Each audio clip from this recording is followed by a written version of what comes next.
Bonjour à tous, bienvenue dans ce nouvel épisode d'Éteignez vos lumières. On se retrouve aujourd'hui pour parler d'une affaire française plutôt récente, celle du meurtre d'Eva Bourseau. Même si elle ne date que de 2015, je n'en ai personnellement pas beaucoup entendu parler, je ne sais pas si c'est votre cas aussi. En tout cas, elle mérite clairement d'être racontée, comme vous allez le voir. C'est une histoire assez dure à entendre, je préfère vous prévenir, alors comme d'habitude, je vous laisse vous mettre en condition, vous préparer, et dès que vous êtes prêts, c'est parti.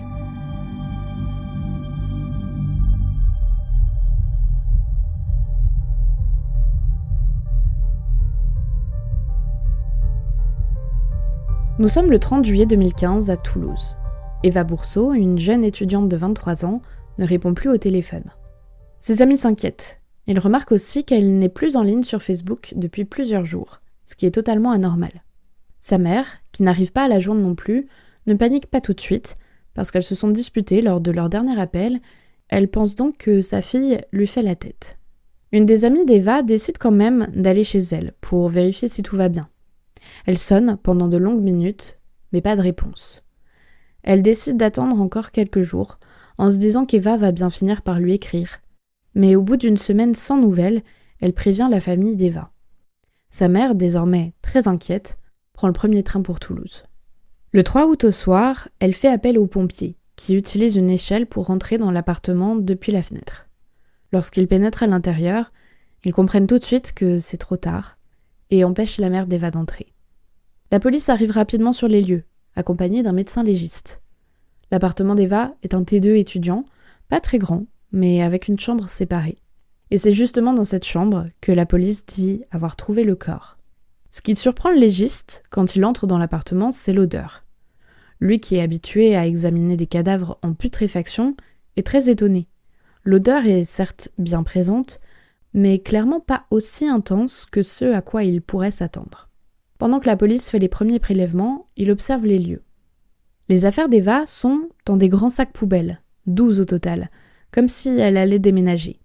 Il y a également 12 bouteilles et bidons d'acide chlorhydrique, entièrement vides. La porte de la chambre et les fenêtres sont calfeutrées avec du scotch. Et il suppose que le but était d'éviter que les éventuelles odeurs n'arrivent jusqu'aux autres appartements. La serpillière et le seau, laissés dans un coin de la pièce, suggèrent que l'appartement a été nettoyé. Lorsqu'il baisse les yeux, le légiste remarque un sac poubelle à ses pieds. Il enfile ses gants, ouvre le sac et trouve un pied de biche sur lequel il y a du sang et des chairs en décomposition.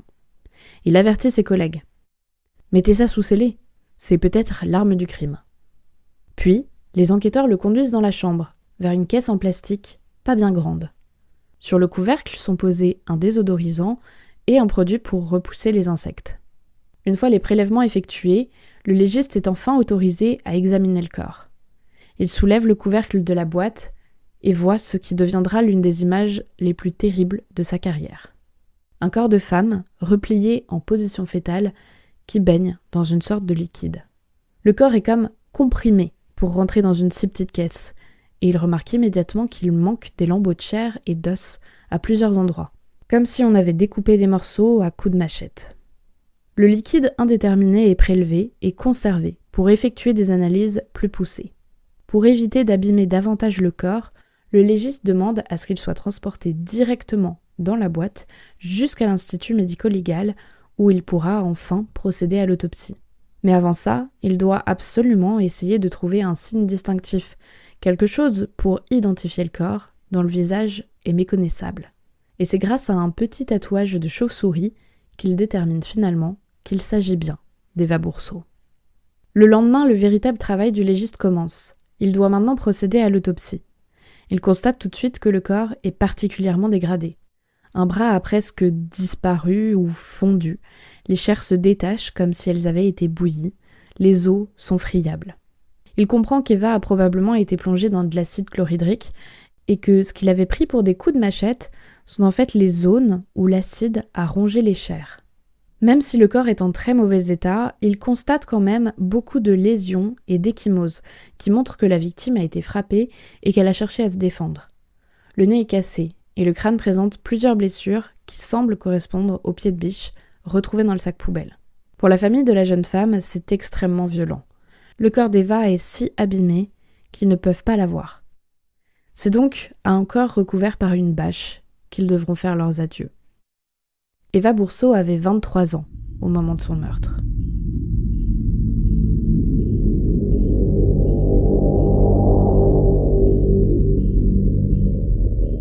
Je vais commencer par vous parler un peu d'Eva, de qui elle était, de ce qu'elle aimait, avant de revenir sur les circonstances de son meurtre. Eva Bourseau est née le 5 avril 1992, à Toulouse. Elle passe les 3 premières années avec ses 2 parents, Sylvie et Christophe, qui n'auront pas d'autres enfants. Ses parents se séparent peu de temps après son 3e anniversaire, et Eva part vivre avec sa mère, qui a trouvé un travail d'ambulancière dans le Lot. Après plusieurs années à voyager pour le travail, son père finit par se remarier à une femme qui a déjà 4 enfants, tous plus âgés qu'Eva. Mais ça ne semble pas la déranger, au contraire. Elle qui n'a jamais eu de frères et sœurs, adore passer du temps avec sa nouvelle famille agrandie. Par contre, elle exprime plus de réticence à l'idée que sa mère trouve quelqu'un et se montre parfois possessive. Elle aurait même dit à son père « Elle n'a pas besoin, elle m'a moi ». Et d'ailleurs, il n'est pas question pour elle non plus de se marier. Elle est catégorique. Elle ne se mariera jamais et elle n'aura pas d'enfant. Elle en attend beaucoup plus de la vie. Elle a à peine 12 ans, mais elle sait déjà qu'elle ne veut pas suivre le même chemin que tout le monde. C'est même une véritable obsession. Adolescente, Eva est une jeune fille sage, en tout cas jusqu'à ses 19 ans. Elle lit beaucoup, ne boit jamais et ne fume pas. Dès son plus jeune âge, Eva partage aussi ses rêves de réussite à ses parents.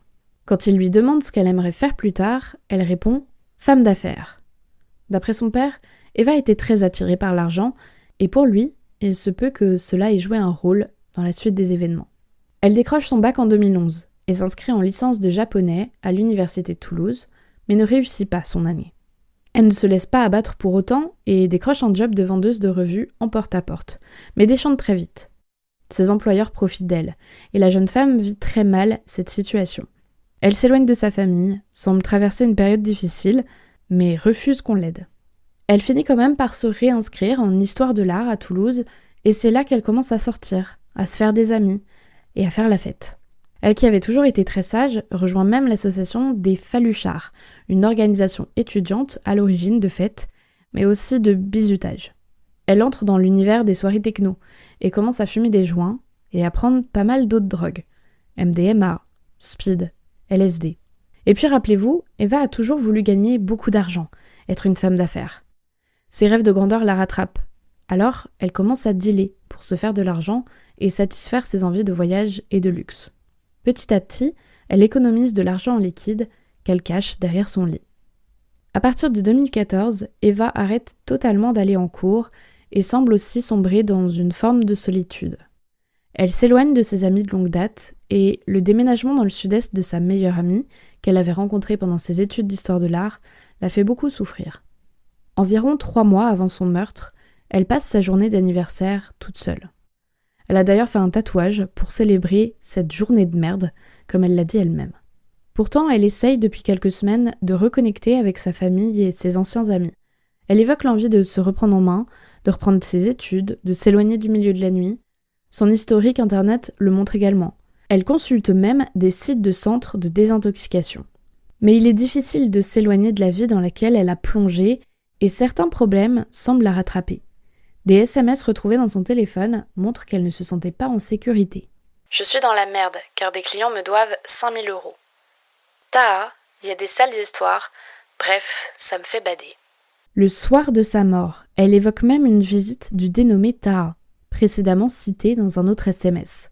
À un ami, elle envoie un message disant qu'il est passé chez elle à l'improviste et raconte « J'ai vraiment eu peur quand il a débarqué. » Suite à ces SMS découverts dans le téléphone de la victime, la police commence son enquête sur le fameux Taha. Leur rencontre daterait d'environ 6 mois. C'est une connaissance d'Eva, avec qui elle fume occasionnellement des joints et fait la fête. Les enquêteurs se concentrent aussi sur un dénommé Guillaume, dit le Chinois, qui était le fournisseur de drogue d'Eva. Mais surprise, 2 jours après la découverte du corps, Taha se présente de lui-même au commissariat.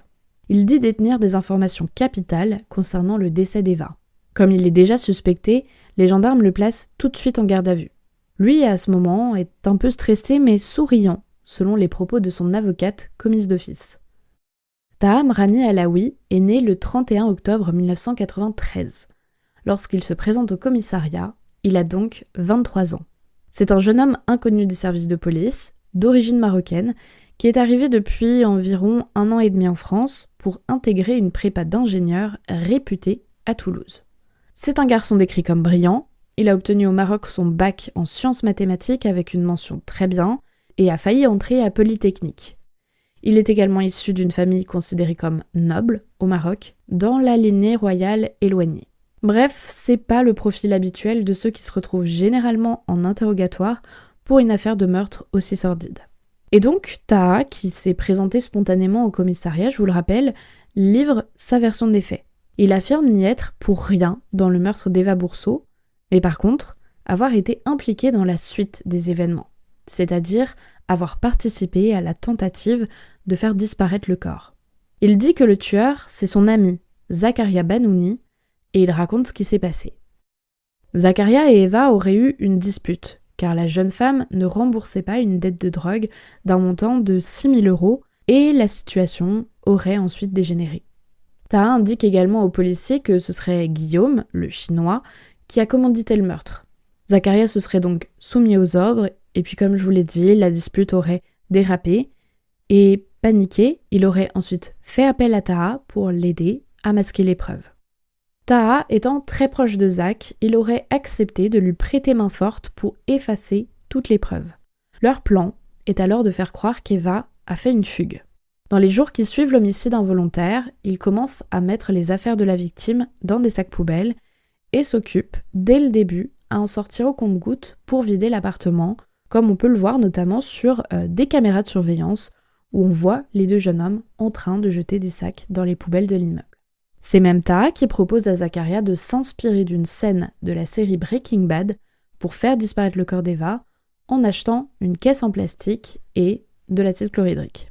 Voici plus spécifiquement comment il décrit la scène à ce moment-là.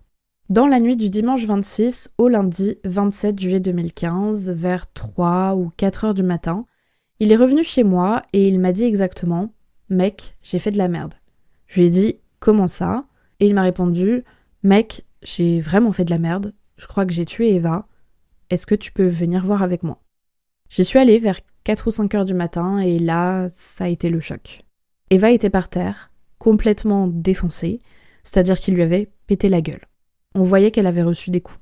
Elle avait les pieds sur son frigo et était allongée par terre dans un lac de sang. Et ses yeux bleus magnifiques étaient ouverts, en train de me voir, comme si elle me demandait quelque chose. À votre demande, je vous précise qu'elle était vêtue d'une sorte de nuisette qui lui arrivait en haut des cuisses. Il y avait beaucoup de couleurs dessus, du bleu ciel, du marron, un peu de blanc. En fait, je sais pas trop, mais le bleu ciel, c'est sûr.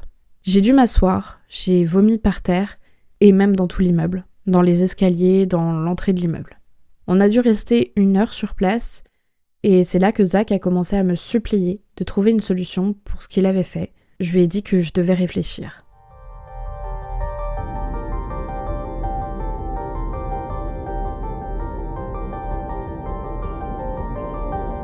Après de telles révélations, les enquêteurs font tout de suite placer en garde à vue Guillaume, dit le Chinois, et Zakaria. Zakaria Banouni, lui, il est très jeune, il a 18 ans.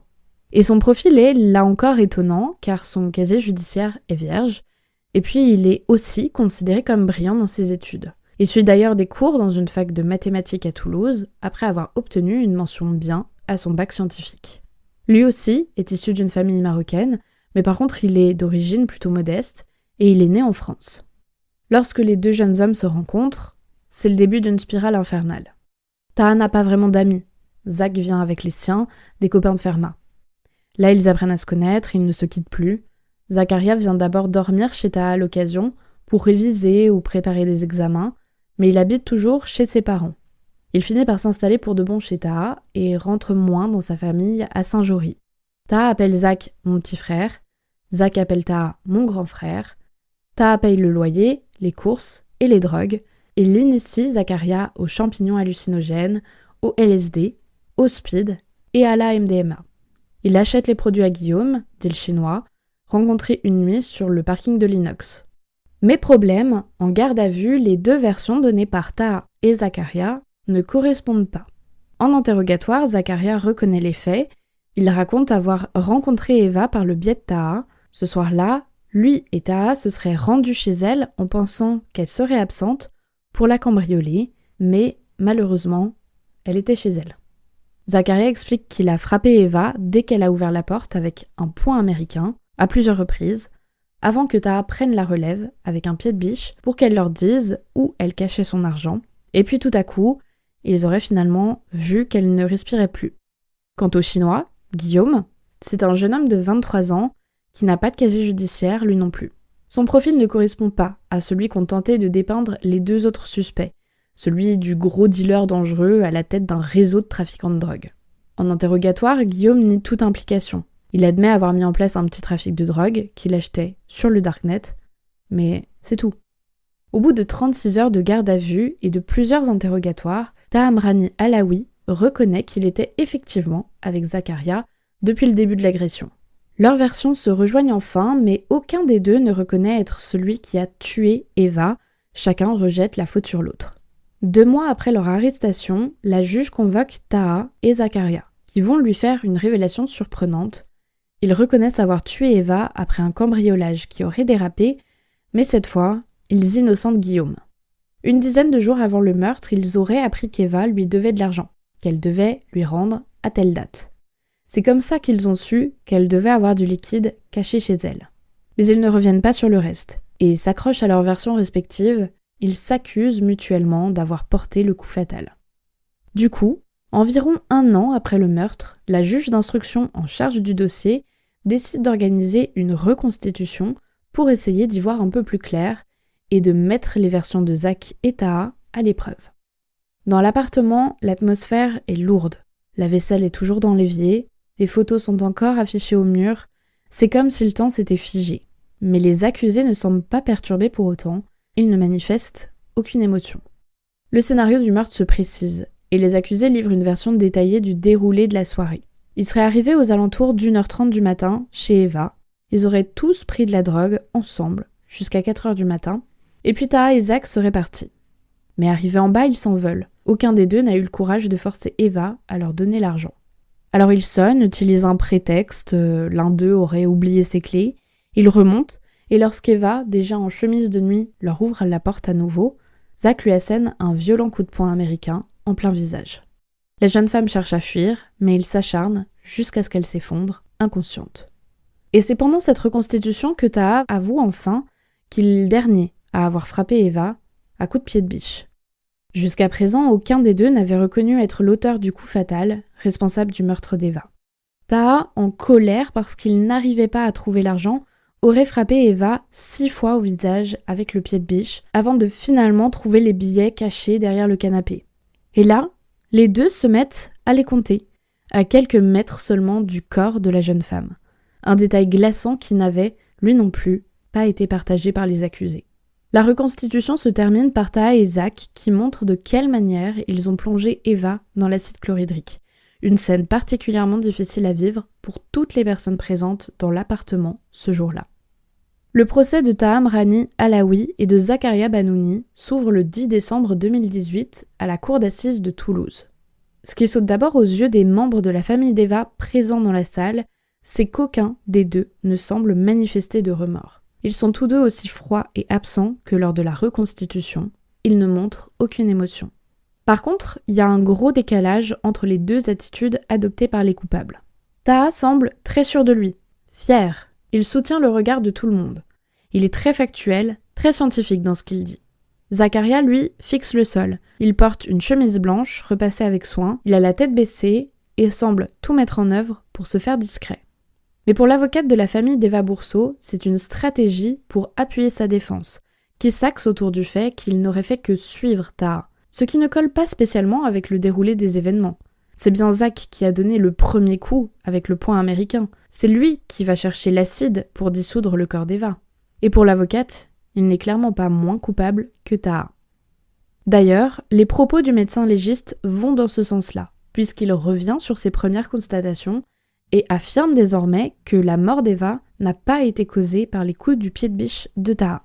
Le décès de la jeune fille est en fait dû à l'asphyxie liée à la perte de connaissance, causée par les coups de poing américains. Ce qui ressort malgré tout lors du procès, c'est que Taha, plus âgé que Zakaria, exerçait une forme d'influence sur lui. D'ailleurs, c'est Taha qui connaissait Eva, pas Zach. C'est lui qui a eu l'idée du cambriolage, lui qui a pensé à dissoudre le corps, comme dans Breaking Bad. Sans surprise, la défense de Zach et de Taha va s'axer sur les ravages de la drogue. Du style « Regardez ce que peut causer la drogue, regardez comment elle peut détruire l'avenir de deux jeunes hommes aussi brillants qui avaient tout pour réussir. » Les avocats de la défense vont lourdement insister sur l'impossibilité pour Zach comme pour Taha d'assumer un échec scolaire et de décevoir leurs parents.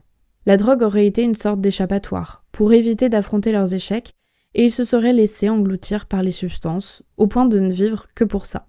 Mais ni l'avocat général ni les jurés ne semblent réellement convaincus par cet argument.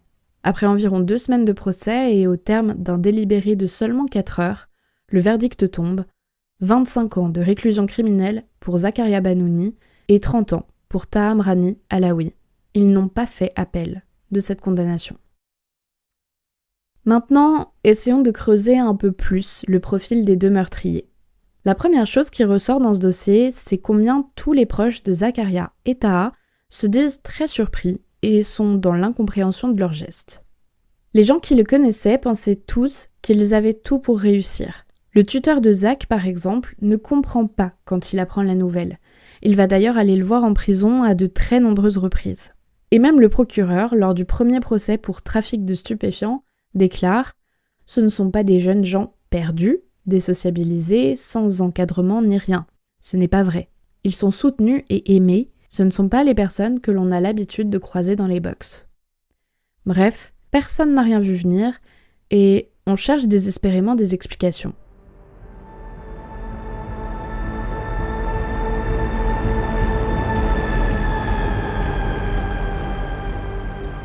Bon, pour commencer, évacuons tout de suite la question des troubles psychiatriques sévères. Les experts psy qui ont travaillé sur l'affaire n'en ont trouvé aucun, ni chez Taha, ni chez Zakaria. Les deux jeunes hommes ne souffrent d'aucune maladie mentale, d'aucune psychose. Ils ne sont pas le produit défectueux d'un milieu hostile, ni enfance sordide, ni famille dysfonctionnelle, tout le contraire. Alors comme toujours, quand on n'a rien au niveau psychiatrique, on se tourne vers l'enfance et l'éducation. Zakaria Banouni a pourtant été un enfant aimé. Sa famille était là pour lui. Il n'a pas eu de carence affective. Par contre, c'était une famille modeste, à l'éducation assez stricte, en tout cas dans le sens très sérieuse. Les parents de Zach l'encouragent à réussir ses études, ils veulent que leur fils s'élève et ait une bonne vie plus tard. Depuis petit, on dit de lui qu'il est très intelligent. Il a même été repéré pour venir au lycée Pierre de Fermat à Toulouse, qui est un établissement prestigieux. C'est même le premier lycée de Haute-Garonne concernant le taux de réussite au bac et le taux de mention très bien. Zakaria obtient son bac mention bien en avance et à 17 ans, il entre en classe prépa de maths, toujours à Pierre de Fermat, et c'est à cette période qu'il découvre pour la première fois la liberté de la vie étudiante. Alors c'est vrai qu'il y a un certain nombre de points communs entre Zakaria et Taha, mais il y a aussi des divergences. Taha, comme je vous l'ai dit, vient d'une famille aisée. Il a grandi au Maroc où il a toujours été le meilleur élève de sa classe, voire même de son niveau.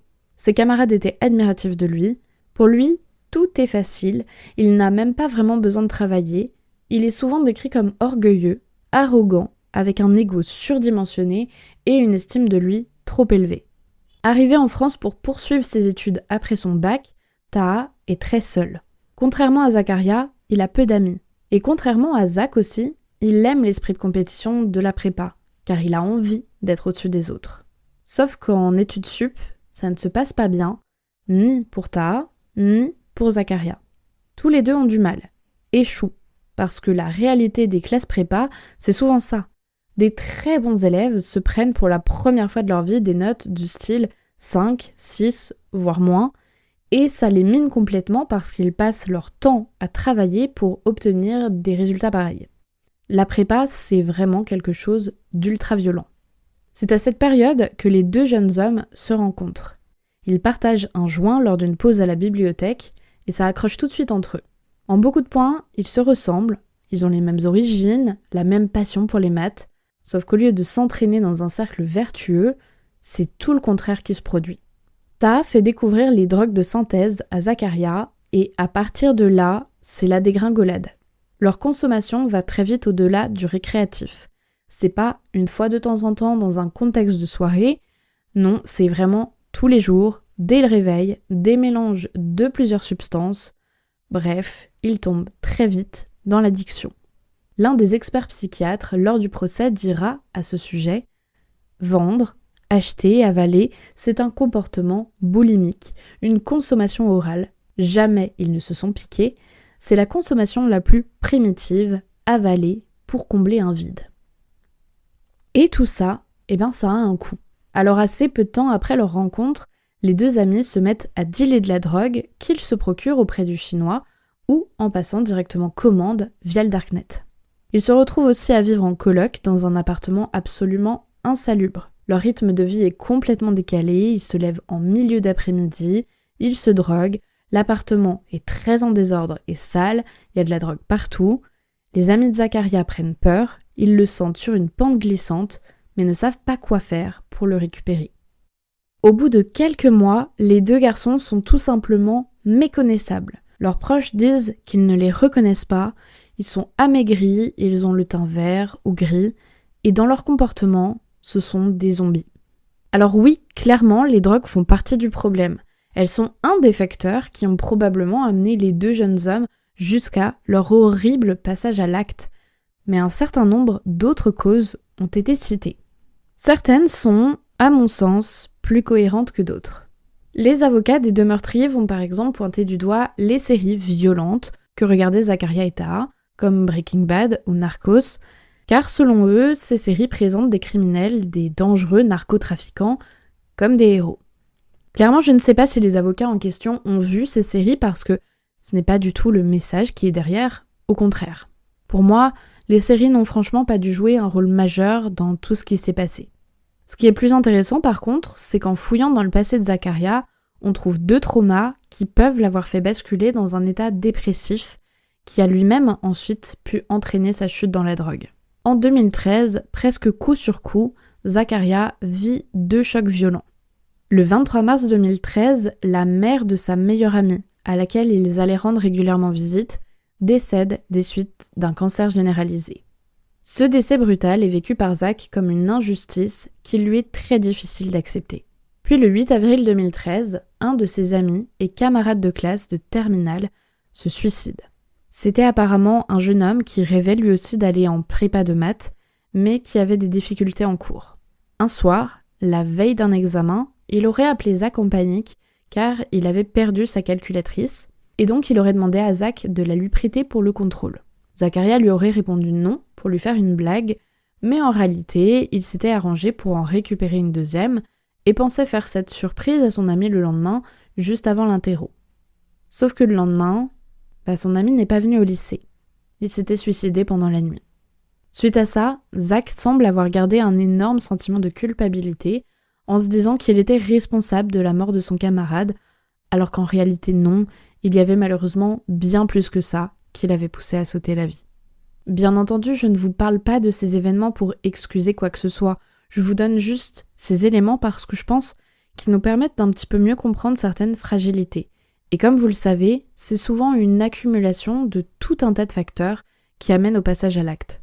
Mais ce sont juste des pistes d'explication, certainement pas une justification.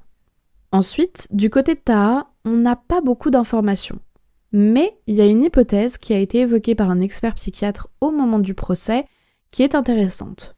En fait, selon lui, un tel acharnement, un tel déchaînement de violence de la part de Taha lors du meurtre est impossible à justifier par le fait qu'il était sous l'emprise de la drogue.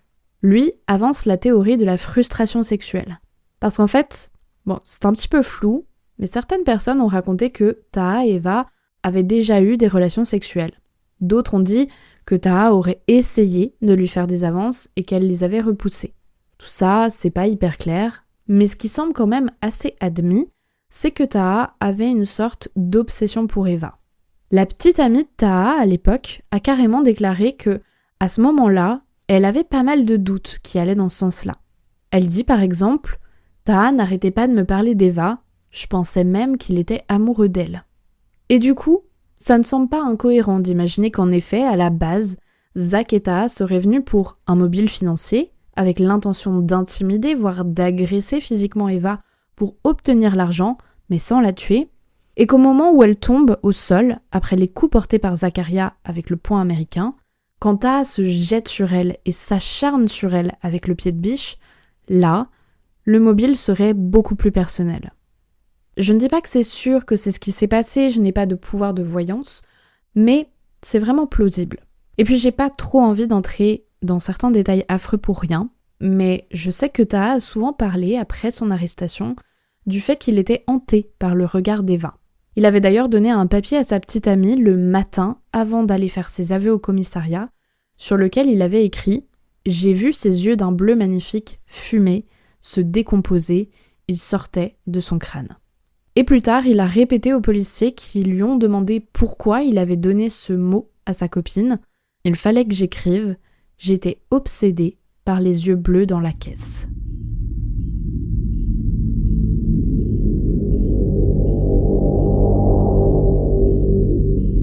Après leurs arrestations, les familles des deux tueurs ont eu des réactions pas tout à fait diamétralement opposées, mais presque. D'un côté, les parents de Taha ne sont jamais venus le voir en France depuis son arrestation et ils ont refusé de lui payer un avocat, de même qu'aucun de ses proches n'a accepté de venir témoigner lors du procès. Tandis que les parents de Zakaria, eux, ont tenté d'offrir la meilleure défense possible à leur fils en lui prenant un bon avocat. Ils ont aussi accepté de venir parler de lui et répondre aux questions lors du procès. Et forcément, ce sont des parents, donc c'est un petit peu normal. Pour eux, c'est vraiment Taha qui a tiré leur fils vers le bas, et plus bas que bas même. Personnellement, j'imagine que c'est un petit peu plus compliqué que ça. Comme très souvent dans les cas de duos de criminels, c'est l'association de deux personnalités, avec leurs problèmes préexistants, qui finit par créer de véritables drames. Même si on peut avoir l'impression que c'est Taha qui a entraîné Zakaria dans sa chute, il ne faut pas oublier que Zakaria a aussi sa part de responsabilité. C'est lui le premier à avoir attaqué Eva avec le poing américain. C'est probablement sous ses coups qu'elle est décédée. C'est lui qui a été acheté seul l'acide et la caisse. Plus tard, Zakaria déclarera au sujet de sa relation avec Taha « Je voulais me reconnaître en lui et lui s'est sûrement reconnu en moi. J'étais plein d'admiration pour lui. » Son assurance, c'est la première chose qui m'a marqué chez lui. Le fait qu'il était marocain et qu'au fond de moi, j'ai toujours porté un désir identitaire, son prestige.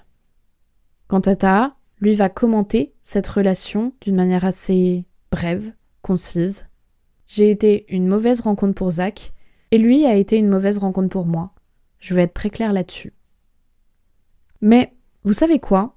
Toutes les pistes que j'ai évoquées là, le décrochage scolaire, les traumas du passé, l'addiction à la drogue, le besoin d'argent, la frustration sexuelle. Je vais être crue, mais ces choses-là expliquent le meurtre, à la limite.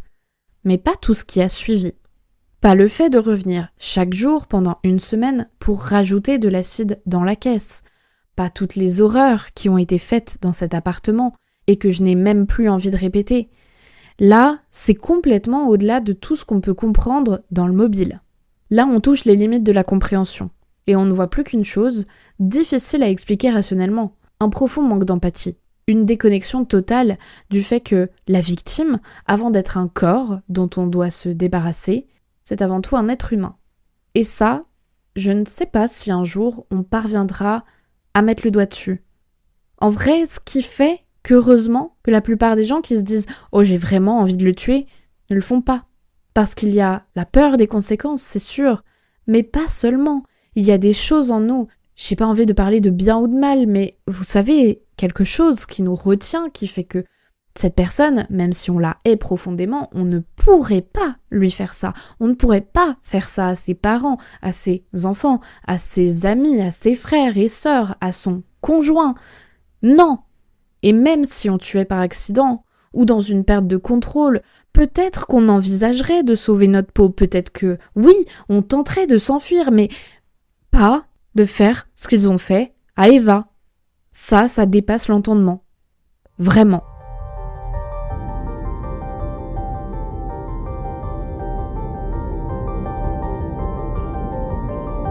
Il est assez rare que je fasse un écart comme celui que je viens de faire lors d'un épisode. Alors, pardonnez-moi, on va revenir à l'affaire Eva Bourseau. Parce que cette affaire, c'est aussi l'occasion pour moi d'évoquer le fonds de garantie des victimes, qui est, et là je vous cite la définition officielle, un organisme chargé d'indemniser en cas d'infraction au titre de la solidarité nationale. Il se retourne contre les auteurs des dommages afin d'obtenir le remboursement des sommes versées aux personnes victimes. Cet organisme est financé par un prélèvement obligatoire sur les contrats d'assurance de biens et il peut être saisi par des victimes ou leurs proches. Dans le cas d'Eva Bourseau, le fonds de garantie a refusé de verser entièrement la compensation prévue, soit 40 000 € à chacun de ses parents. Et pourtant, c'est la cour d'assises de Haute-Garonne qui avait accordé cette indemnisation. Et le motif de ce refus est franchement scandaleux. Pour eux, Eva serait responsable de ce qui lui est arrivé. En gros, elle a été tuée parce qu'elle dealait de la drogue et qu'elle avait des dettes. Donc, ses parents n'ont pas le droit de toucher la somme entière, mais seulement environ la moitié. Est-ce qu'il est vraiment nécessaire de rappeler que la jeune femme a été tuée dans des circonstances atroces et que c'est une victime ? Que rejeter la faute sur elle, ça revient à la rendre coupable de son propre meurtre. C'est purement et simplement ce qu'on appelle du victim blaming, qui est un mécanisme que vous connaissez sûrement, qui peut s'avérer très dangereux puisqu'il inverse les rôles de la victime et du coupable. On va en fait rendre une personne responsable d'une faute ou d'une situation qu'elle n'a pas cherchée volontairement. Et parfois, on trouve même des circonstances atténuantes à l'auteur des faits.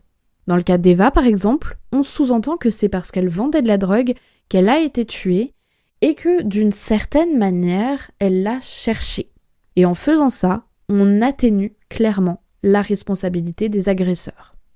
Évidemment, ces propos sont affreux et particulièrement difficiles à entendre pour les parents d'Eva Bourseau, déjà anéantis par la perte de leur fille.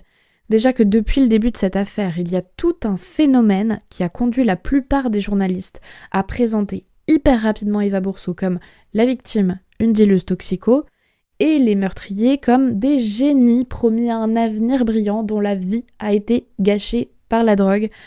Ça fait beaucoup. Et malheureusement, ce problème avec le fonds d'aide aux victimes n'est pas un cas exceptionnel.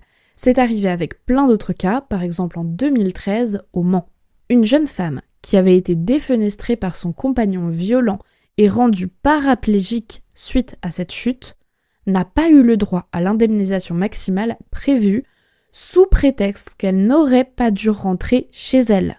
Je vais me retenir de faire un commentaire, je n'en pense pas moins, mais je vous assure, c'est mieux comme ça parce que sinon, ce sera difficile pour moi de rester poli. Alors sachez d'ailleurs que dans les faits, c'est plutôt rare que les victimes ou leurs proches bénéficient réellement de la compensation maximale prévue par le fonds d'aide. Mais c'est d'autant plus choquant quand on voit les arguments qui sont avancés dans certains cas. Je précise aussi que ce fonds d'aide est avant tout prévu pour que les victimes ou les familles des victimes puissent couvrir les frais imprévus liés au drame qu'elles ont vécu. Les honoraires d'avocat, les dépenses médicales éventuelles, les pompes funèbres, etc. Il ne s'agit vraiment pas d'un cadeau, mais d'une aide qui peut s'avérer indispensable. Sur ce, je crois que je vais conclure cet épisode. Vous l'avez compris, je pense c'est une affaire qui m'a beaucoup remonté, même si c'est très souvent le cas, je trouve qu'il y a vraiment plein d'éléments qui s'accumulent et qui créent un sentiment d'injustice très fort dans cette histoire. Peut-être parce que c'est une affaire très récente, peut-être parce qu'elle est arrivée dans mon pays, peut-être aussi parce que je trouve que ça n'a pas fait assez de bruit, même si malheureusement je sais bien qu'il y a beaucoup d'affaires, quasiment tous les jours, qui mériteraient qu'on en parle plus. Alors n'hésitez vraiment pas à me dire ce que vous avez pensé de cet épisode. Si jamais vous avez envie d'en savoir plus sur cette histoire, je vous recommande très fortement la série d'épisodes qu'a consacré Slate à l'affaire d'Eva Bourseau. Il y a plein d'éléments que je n'ai pas pu raconter ici, il y a vraiment beaucoup de témoignages de personnes proches du dossier qui l'ont vécu de l'intérieur, donc c'est super intéressant. Cette série s'appelle 38 rue Merly, elle a été écrite par la journaliste Élise Costa et vraiment je vous la conseille très fortement. Et si d'aventure vous avez encore envie de prolonger l'expérience autour de cette affaire, je vous recommande d'aller écouter l'after show d'Éteignez vos lumières consacré à l'affaire d'Eva Bourseau, qui est d'ores et déjà disponible à l'écoute, où je discute avec mon amie et collègue Juliette, avec qui j'ai écrit cet épisode, de l'affaire pour aller un petit peu plus loin et pour donner peut-être nos points de vue un peu plus personnels sur cette histoire. J'espère en tout cas que cet épisode vous aura plu et appris des choses. Merci infiniment pour votre écoute et je vous dis à très vite pour un nouvel épisode d'Éteignez vos lumières, le podcast.